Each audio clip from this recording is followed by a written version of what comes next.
Chapter 12. Bishops of Umbriatico. The bells would ring to call her in valleys miles away. Come all to church, good people come and pray, but her my love would stay. A. Housman, a Shropshire lad, 21.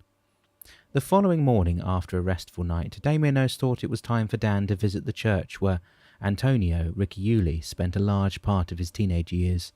It was a modest edifice, constructed in 1545 in gratitude to God for the rescue of Peter Biscayne from the wreckage of his vessel on the treacherous beaches below the promontory of Roccella Ionica. This little church, named Santa Maria Della Grazie, was also a reminder of another St. Mary's church in Pahokee. Located in a corner of town, when the three men reached its doorsteps, Damianos said, "This ancient sanctuary is a centre of yearly pilgrimage and festivities. These are all a reminder of how dangerous the approach to Roccella Ionica is to the adventurous sailor." "But none of our ancestors were sailors, were they?" Gustavo noted. "No, they were not, but they had a great respect for God's creations, and whether one talks about a treacherous ocean or a treacherous man, respect is due to both." "Is that why Antonio resigned from a bishopric when he did?" Dan asked. Damianos nodded. "Yes, his disagreement with the Red Cardinal led him to resign, but his respect for God led him to continue and persevere in the carriage of the church's work." "Did he stay long in Umbriatico?" "Oh yes, his reclusive attitude and devotion to God saw him rewarded with another ordination. This time he was to oversee the bishopric of Umbriatico 3 years after he arrived in the village." Gustavo erupted in mild laughter and directed his comments to Dan. "That's it. Now I'm sure Antonio is your true ancestor. You've done the same thing, haven't you? You put your foot down where the pizza shops were bust, and you moved on to more promising venture, which ultimately led to become the person you wanted to be all along." Dan lowered his gaze. "I guess when you put it like that, yes, I can see the resemblance. But I was never a devout such as Antonio was." He turned to look at Damianos.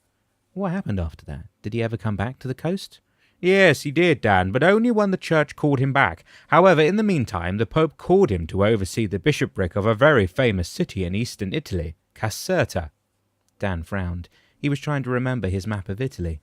"Is that a city north of Naples, which is famous for the castle and its park at the end of a waterfall?" "Yes, it is," Damianos replied, stepping inside the little church of Roccella Ionica. Dan and Gustavo followed him. "You see, Dan, Antonio grew up believing in God in all humility. He had very little ambition. All he ever wanted was to read the Bible and preach to those who he felt needed God. He fought for justice, and in the end he won the trust and respect of the powers that be." "Did he know that the people who ruled at the time the palace was constructed?" Damianos smiled and shook his head. "No, and I am sorry. I should have explained. Caserta at the time of Antonio's ordination in 1632 was but a village in the mountains. The palace and all that exists around the city in your present day, Dan, did not emerge until 3 centuries later." "But why ordain him in a region that he probably knew nothing about?" "Very good question, Gustavo. You see, this move was part of God's grand plan. He wanted Antonio and his family to move to Salerno." "You mean Salerno as in the place where my great-grandfather lived?" "Exactly, Dan. The Ricciulli left Calabria at the time of Antonio's ordination. Later, when he was ultimately ordained Archbishop of Cosenza in 1641, the family moved to Salerno, where one of the Ricciulli's daughters married a sea merchant. Of course, there would be a lot more to find out about the family's descendants, but I would suggest that none of them were as prominent as Gaspar and Antonio Ricciulli. They ultimately left a mark of their passages through the Italian and church's history." Walking down the beach toward their next destination, Dan was still intrigued about the similarity between Roccella Ionica and his ancestral name Ricciulli. Could it be that one of these descendants of adventurous travelled to some other shores where they gave him the name of Ricciulli, or the man from Roccella, or something like it, since they had difficulty pronouncing adventurous? Damianos pondered the question before answering. "Yes, it's possible, Dan.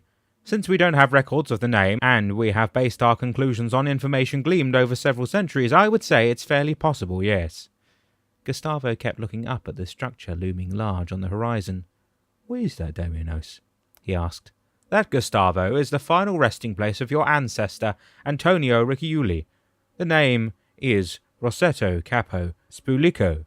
This fortified castle at the time, in the mid-1600s, belonged to the family Rend di Biscayne, in the person of Baron Lucotonio e Carlo. This was Antonio's final retreat. He wanted to be at the edge of the ocean in his bishopric.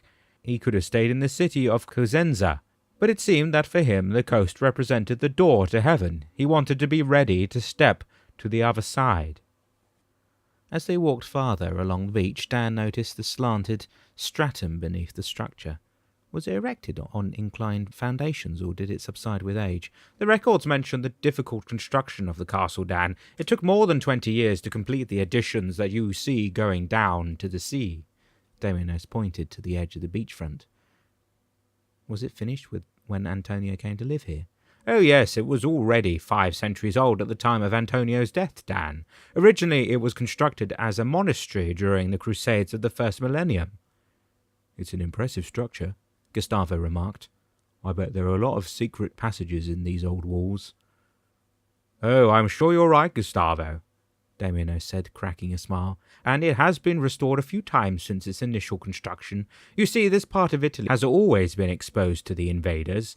As much as Calabria overall offers easy access to the countries bordering the Mediterranean, as much as it is open on its south side to foreign invasions.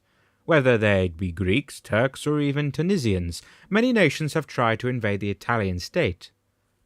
"But why Italy?" Dan asked. "These other countries all had the same access to the Mediterranean as Italy did, and it's not as if the land is rich in minerals or endowed of a favourable climate, is it?" "You're right, Dan. However, these conquerors were all trying to imitate or defeat the Romans at one point in history. They wanted to replicate the Roman dominance over the Mediterranean. As you know, there was never another Roman Empire. Many tried, but they all failed." "Amazing," Gustavo said, looking up at the castle again. "Coming back to Antonio," Dan said, "why didn't he go back to Belcastro or even Roccella Ionica?" "No one is quite sure, Dan," Damianos answered. "Perhaps he had to die in his bishopric. The Pope probably didn't allow him to leave Cosenza before his death." "Do we know where he was buried?" Gustavo inquired. "Unless the family asked for his body to be buried in a mausoleum or in the family plot, which is doubtful, his remains should be buried in Cosenza." Dan seemed lost in thought for a moment, still staring upward at the fortress standing proud at the edge of the ocean. "Did you say it belonged to a baron named Lucantonio?" "That's what I said, yes," Damianos replied. Dan turned his face to their shepherd. Could this be the residence of the Ricciulli family? "I could not confirm or deny the assumption, Dan, but it would make sense. The Baron was known as an occupant of the castle with his family for the latter half of the 17th century. His family antecedents or lineage is not clear, yet the Gassanes' royal appointment, if you recall, mentions the noble Ricciulli family. Therefore, I would say our assumption in this regard may be correct." As they ended their stroll along the beach, Damianos sensed some tension in Dan's demeanour. "What is it, son?" he asked. "Nothing of importance, I suppose," Dan replied. "I was just recalling the royal appointment, and there is a name that is not mentioned in it, but that keeps popping up into my mind for some reason." "What name is that?" "Al-Malouf. I don't know how this name figures in the scheme of things, but if we could sit somewhere and perhaps see what my book has to say about it." "I think that's a very good idea," Gustavo rejoined. "My feet are getting sore again." With a chuckle, the 3 men climbed back to the road beside the castle and across to the resort, where they sat in the restaurant to share a bite of lunch. Once they had assumed a refreshing meal, Dan fetched his book out of his satchel. For some reason, he was eager to read the next annotation or chapter regarding the name Al-Malouf. "What do you expect to find, Dan?" Gustavo queried, frowning.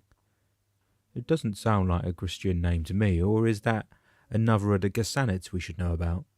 "I think we have to read what my book says about it, to be honest, Gustavo. I have no idea why the name keeps popping into my brain." Dan then opened his book on his lap and immediately found the page referring to the name in question. Upon the advent of Islam, some of the Ghassanids converted to the new religion, mainly for fear of reprisals, while others became what is called Antiochian Orthodox.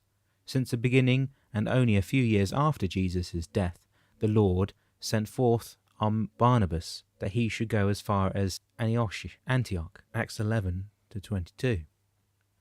And it came to pass that a whole year, when they assembled themselves with the church and taught much people the disciplines, were called Christians first in Antioch, Acts 11-26.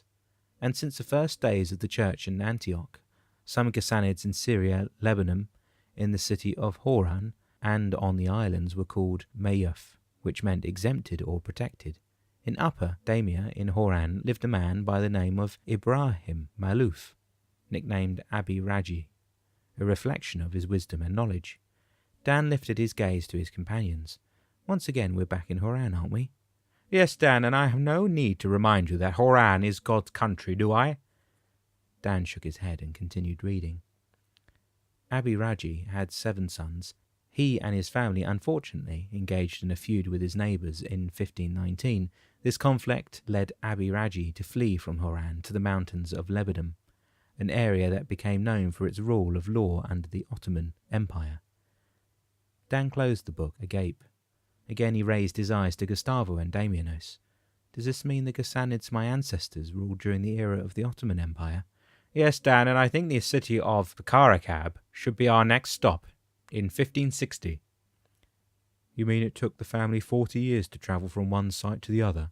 Gustavo asked. Have you ever tried travelling over mountain trails with 7 sons in tow? Damianos asked, throwing an amused glance at Gustavo. The 3 men left the restaurant chuckling